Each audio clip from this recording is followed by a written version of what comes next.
வணக்கம். ஆகாஷ்வாணி புதுச்சேரி செய்திச் சுருக்கம் வாசிப்பவர் வீரமணி. குடியரசு துணைத் தலைவர் திரு சி.பி. ராதாகிருஷ்ணன் இன்று முதல் தமிழகத்தில் 2 நாள் பயணம் மேற்கொள்கிறார்.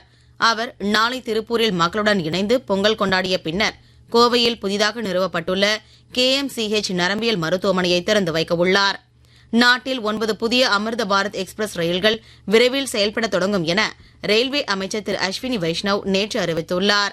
இந்தியாவின் மொத்த உள்நாட்டு உற்பத்தியில் படைப்பு திறன்சார் பொருளாதாரத்தின் பங்கு வரவிருக்கும் ஆண்டுகளில் கணிசமாக அதிகரிக்கும் என்று மத்திய தகவல் ஒலிபரப்புத்துறை இணையமைச்சர் டாக்டர் எல். முருகன் கூறியுள்ளார்.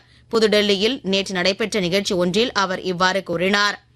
NPS சந்தாதாரர்களின் பணி ஓய்வு கால வருமானத்திற்கு பாதுகாப்பு கிடைப்பதை உறுதிப்படுத்தும் வகையில் ஒழுங்குமுறை மற்றும் வழிகாட்டு நெறிமுறைகளை உருவாக்க பென்ஷன் நிதி ஒழுங்குமுறை ஆணையம் உயர்நிலை குழு ஒன்றை அமைத்துள்ளது.